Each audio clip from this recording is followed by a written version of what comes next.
G'day everyone, this is Higgo, and this morning we woke to the news of Chester Bennington taking his own life, and it's just a kick in the guts that yet another great creative mind has succumbed to the demons and felt that there was no other way out, which is so sad and so tragic.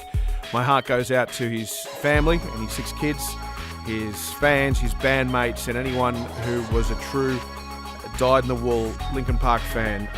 There's no words to console anyone on this. But I wanted to share with you a piece of an interview that I did with Chester and Dave from Linkin Park in Melbourne in 2013 at Rod Laver Arena. They were here for Soundwave and they're doing a sideshow with Stone Sour. And what Chester revealed to me was a piece of his childhood, and you also get to see his humour in this as well. So have a listen in remembering Chester Bennington. I hope you enjoy. If we can go right back here, what was the sound, or what was the moment where you decided, I want to be a musician? Was it a band? Was it a moment? Was it a song? Can you remember that? I just always kind of had been drawn to singing. I started singing really young. I've never taken, I've never been like trained or anything like that, but I just enjoyed singing. I really found it fascinating the way people could use their voices and harmonize and make how do they make them vibrate like that. And then as I got older, I just continued to just sing. And I think I got into musical theater really young, and performing on stage during a play, and then performing the songs with the chorus and all that was really fun. And so I just and then as I was growing up, I'd kind of imitate the vocalists that were of the song I was hearing. And that kind of just led me, that worked out really great for theater, because then I could take on a lot of different character roles and be able to sing, whatever those roles were. But I think for me, once I started playing music with one of my friends, Jason Abner, he was went to school with me. He's a guitar player.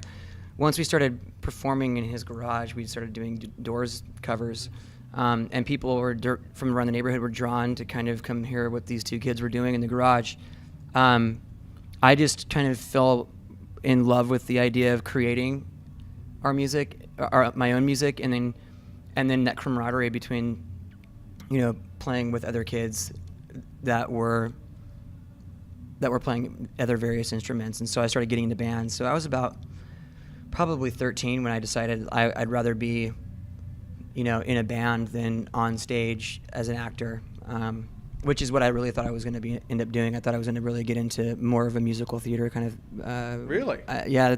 My goal was to be on Broadway. Wow. That was what I wanted to do. And then once I started performing with other guys in bands, I kind of went more in that direction. But I found tapes a long time ago of me singing Foreigner songs when I was like 2.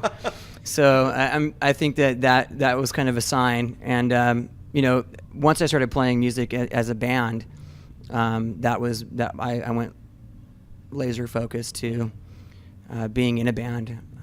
Do you have that, like the iPhone or the iPad app with the keyboard in it or whatever it is? I think each of us does. We have our own little ways of going about doing things. But I mean, I think we're a band that it was kind of exists in the time that we're supposed to exist. The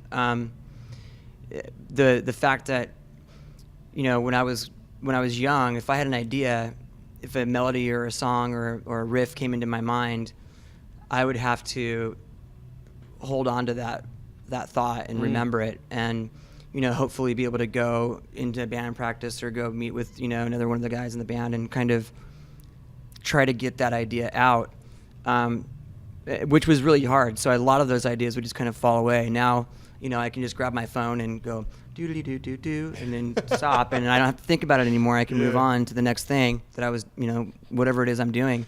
But the creative process for us is kind of like a never-ending thing. We don't really. It's not necessarily like something you clock in and then clock out of. So I could think of a song on a plane, and flying from LA to Sydney, or I could be on the toilet at 2:00 in the morning, or I could be in the studio working on something and be inspired by something I hear one of the other guys do. And so we kind of just encourage each other.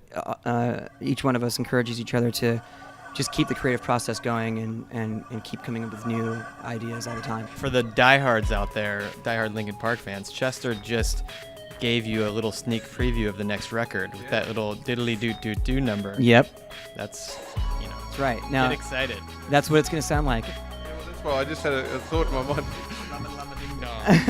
You come into band practice with your phone and go, guys, I got this great idea. Check this idea out, you guys. I've been working on it for 2 days. It goes like this. Doon, doon, doon, doon, doon. Now run with that, okay? Just explore the studio space. Just have fun. It's just the pre-chorus. Yeah. I'm still working on the other stuff. To his family, to his children, to his bandmates, and to his fans, my condolences for the loss of a super creative mind and a really nice guy. Rest in peace, Chester Bennington.